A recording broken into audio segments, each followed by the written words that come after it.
Loop scheduling was not something I invented. It was actually something I heard about a long time ago on the internet, but I thought it was genius, and I discovered that not everybody could quite wrap their heads around it. So I started teaching it to as many people as possible because it was just such a good thing for our homeschools.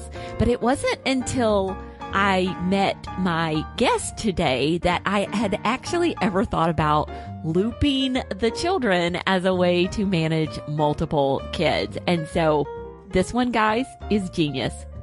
Hi, everyone. I'm Pam Barnhill, and I have helped thousands of homeschoolers create doable systems, beat burnout, and bring more joy to their homeschool day. Welcome to episode 64 of the 10 Minutes to a Better Homeschool podcast. Yep, we are going to get into talking about looping your kids today as a way to manage multiple kids. But before we do, I want to tell you that if you would like a loop schedule planner, you can find one in our free homeschool planning pages. Those are at freehomeschoolplanner.com. I realize it's a little early in the year for homeschool planning. I do know some people who start planning this early. If you're not an early planner, no worries. You can still download the planning pages and hold on to them, or maybe you're listening to this a little bit later. But these are the 12 big picture planning pages that I use every single year to create an autopilot plan for my homeschool. So come on over and download them at freehomeschoolplanner.com. And now on with the interview.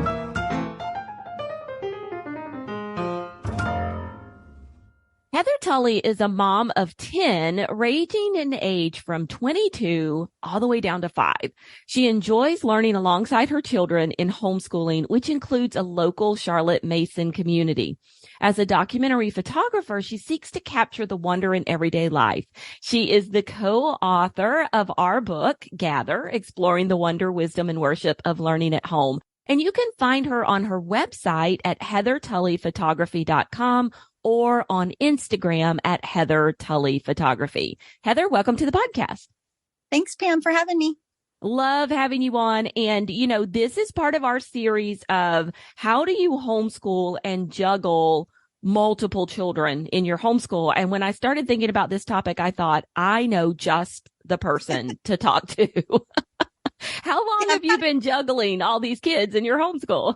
Oh, let's see. Well, Patricia's 22. And we started way too early, but she was reading at 3. So don't start teaching your children when she's 3. But we did start kind of early with some readings. So 19 years.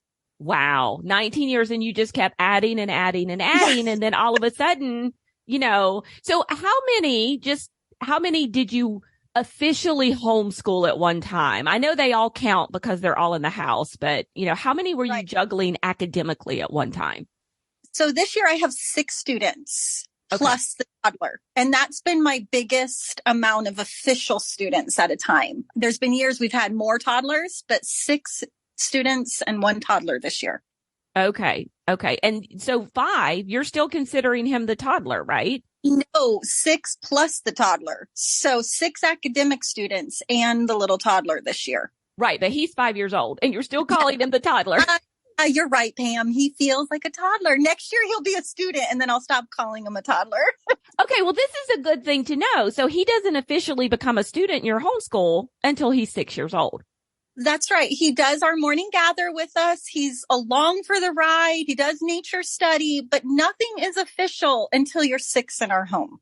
Okay. And so that's one of the ways where if you have a ton of kids and you're dealing with a 5-year-old and a 4-year-old, take the pressure off yourself to do something with those children. Yeah. And let them have those early years to play and to wonder without the pressure. So he often joins us, but he's free to leave and go, hopefully not get into trouble, but go off and do something. Okay. Love it. So first tip right there, bonus tip. But I really wanted to have you on today to talk about something that you do that's interesting. So I talk a lot about loop scheduling, which is where you simply make a list of subjects that you want to do, and you have a certain amount of time each day to dedicate to those subjects. So you might have 4 or 5 subjects on the list. You start at the top of that list and you do as many subjects as you can in the allotted time. You close your books, The next day, when your loop time comes up again, you open up your books and you start where you left off until you finish the list, and then you loop back around to the top. So this is the way to never feel behind with subjects in your homeschool, but you do it a little bit differently. You actually loop the kids. So what does that look like? So we loop our morning time, but then after that, because I have 3 students this year who need to work with me one-on-one, I loop time with them. I set the clock. It's been 45 minutes this year with each student. And so I set that for 45 minutes, and then I work with the next student for 45 minutes, and then the next student. But there are days where one child needs a little bit more longer of a time. And so I'll pick up with whatever student I left off with the next day. That also helps so that if I always met with the youngest first, sometimes that leaves the older child feeling worn out when it's their lesson time. Okay. So if I loop around and sometimes let a different child get to go first, it helps with their energy level, and it's just worked really beautifully. So I loop kids, but then I do just what you said. We loop what we're doing together each day, and I just work a certain amount of time with that child. Okay. So it's really a loop within a loop. Yeah. Which we actually have a course on the website about advanced looping, where we talk about loops within loops and multiple loops and all of that fun stuff. Looping can be so much fun. Okay. I love this. So so you have 6 students that you're teaching, but you're only looping with 3. How old are those 3 students?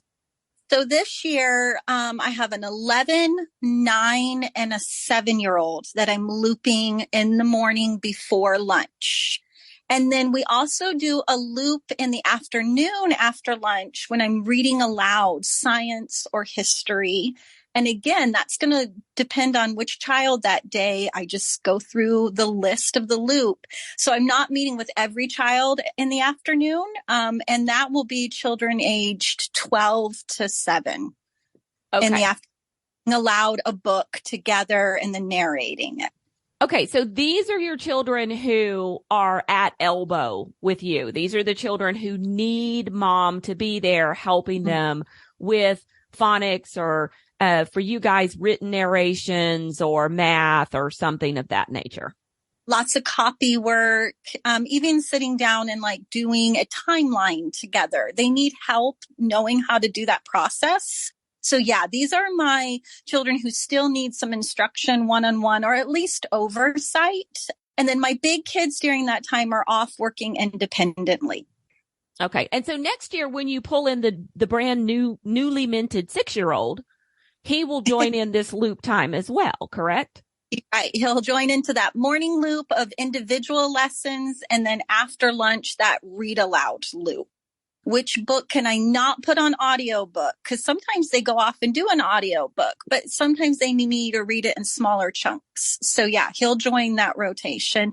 And probably the 11-year-old will be moving out. That's the goal, that around usually between 10 and 12, they're not looping with me. It just kind of depends on the kid. Right. And so you base that, like, there's no magic age where it's like, I'm kicking you out. You really depended on the child and their abilities. Yeah, their ability, their read aloud ability, their ability to do written narration, their math skill. Can they do the worksheet and the problems on their own, or do they need me sitting there to encourage them? Okay. I love that. Not sitting there necessarily like teaching them the math, but just sitting there to encourage them, which people don't realize is such a huge part. Yes, sometimes the child is even perfectly capable of doing the mathematics. They just need the encouragement. Yeah, especially with math. Math can feel so overwhelming. And so if mama's just there close by and I'm not too far off, it really helps. Okay. So being a Charlotte Mason homeschooler, this has come up a lot, and we're working through our Elevate Consistency course right now, and short lessons. You use short lessons, don't you? We do. We move, it's short. Sometimes it's just rapid. Like, it's not rapid where the child feels rush. You want to take them to the point where just before they're overwhelmed, they're at that point where they don't understand, leave them wondering, and then stop the lesson, move on to a different subject. So our loop has a lot of little things in it. Even with math, in the early years, math is only 20 minutes. Okay. We're not trying to get out for a really long time. And then later in the day, they'll play a math game or maybe cook with me and we can pull out math there. But just very short copy work is 5-10 minutes. That's it.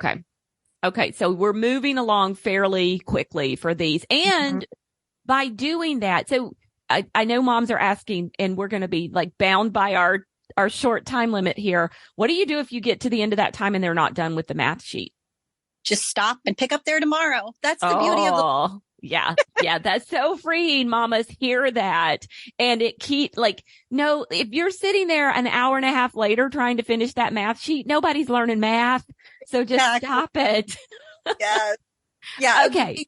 Really pay attention to your time restraint with the loop. And so I have a timer go off on my phone. Okay, you have 5 minutes with this child. So that I have to respect their time and I have to respect the other children who need me. So. Okay. So how long does your school day usually last as a mom who's teaching 6 children? Right. That's a good thing to remember because I'm always a little scared to tell mamas because I'm like, I have 6 students. You only have 2. My day's going to be longer. Right. We start at 9. We do a morning of our gather time.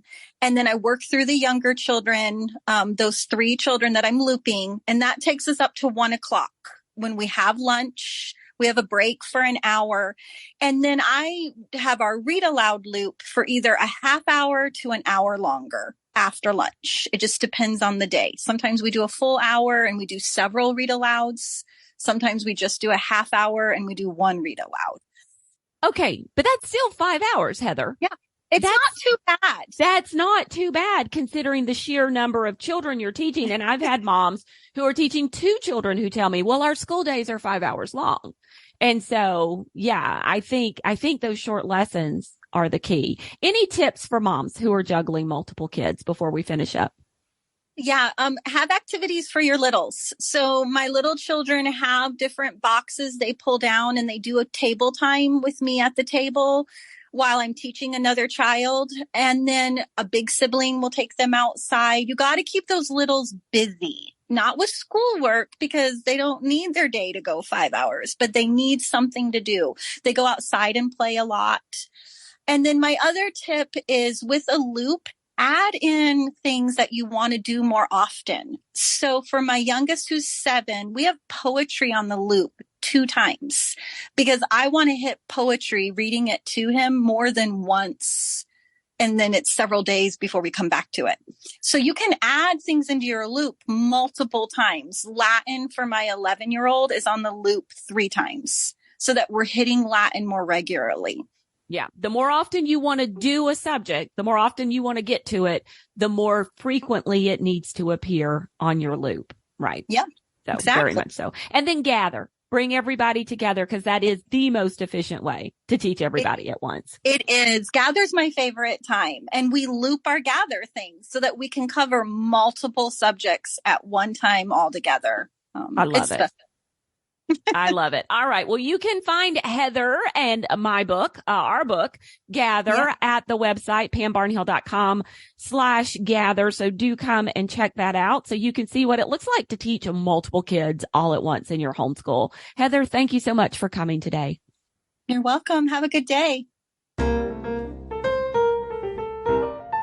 And there you have it. Now, if you would like links to any of the resources that Heather and I chatted about today, including a free loop schedule planner along with our free planning pages or a transcript of today's episode, you can find them on the show notes for this episode of the podcast. That's at pambarnhill.com/TMBH64. Now, I'll be back again next week. We're going to be talking about starting your own nature group. But it's not just for studying nature. There are some other things that come up in this conversation that I have with Joy Cherick that I think you might want to listen to, even if you're not interested in nature. So do come back and join us for that one. And until then, keep on homeschooling.